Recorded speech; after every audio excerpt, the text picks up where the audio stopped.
साथियों नमस्कार।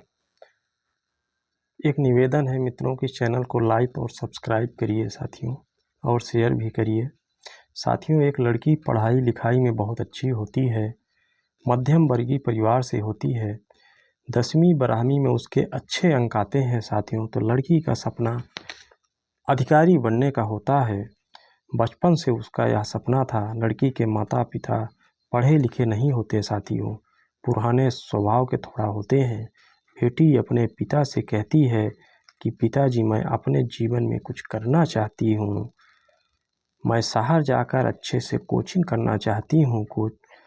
पिता पुराने ख्याल के थे, कहते हैं बेटा तुम बहुत पढ़ ली, अब तुम्हारी उम्र शादी योग्य हो गई है, इसलिए अब तुम्हारी शादी करवा देता हूँ। बेटी का सपना तो कुछ और ही था साथियों।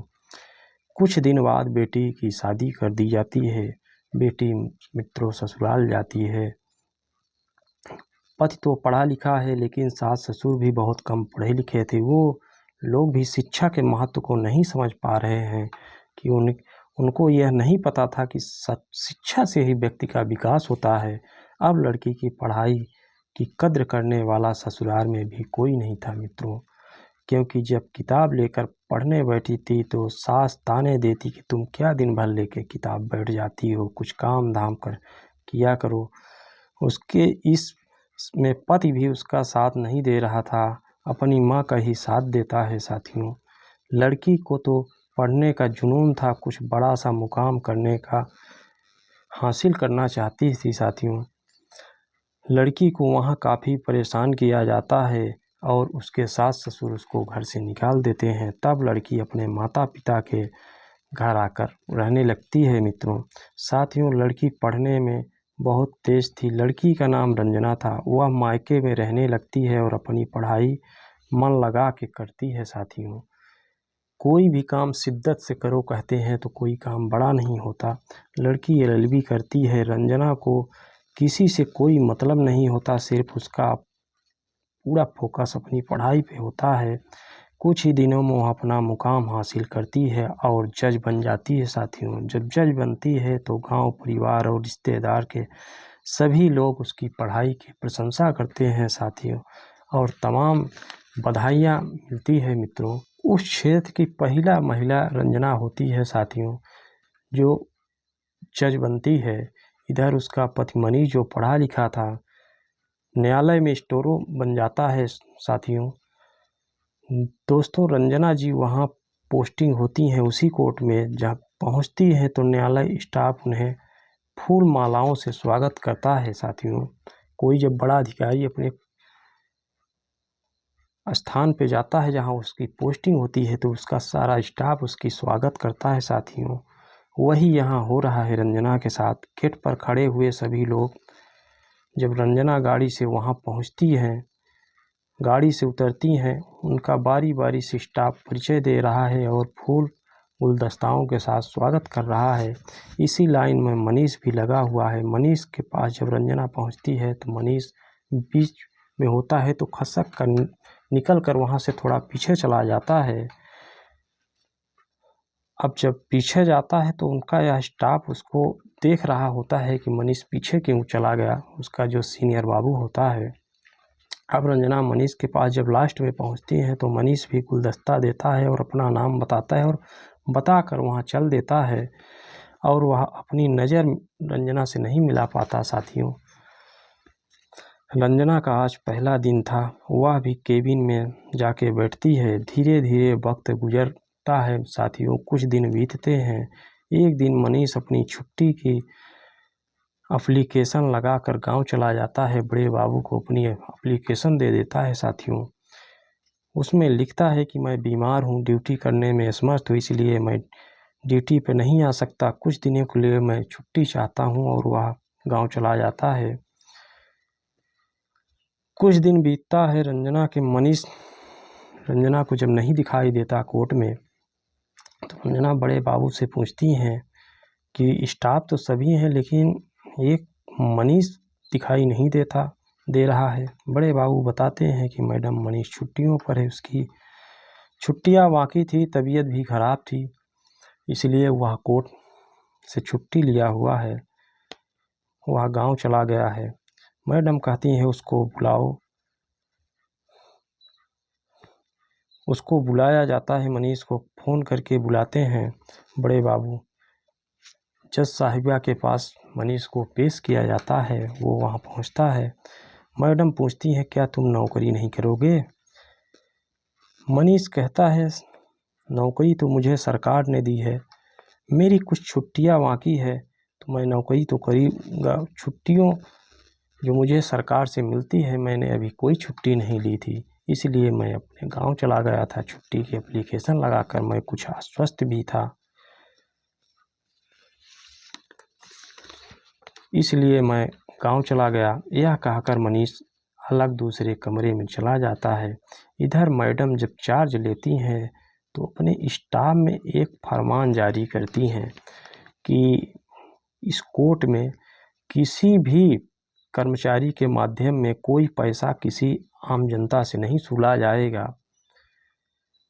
जब ऐसा फरमान जारी होता है तो वहाँ एक राधेश्वर नाम का व्यक्ति था। वह बहुत खब्बू, बहुत खोजखोर होता है साथियों।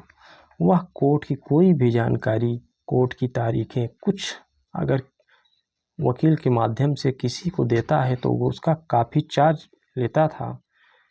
अब मैडम के आने बाद से राधेश्वर की यह कमाई बंद हो जाती है तो मैडम से ईर्ष्या करने लगता है। जिस दिन मैडम मनीष को कुछ समझा रही थी, उसी दिन मनीष जब वहाँ से चला जाता है दूसरे कमरे में, राजेश्वर भी पहुँचता है और मैडम से बहस करने लगता है और भिड़ जाता है साथियों।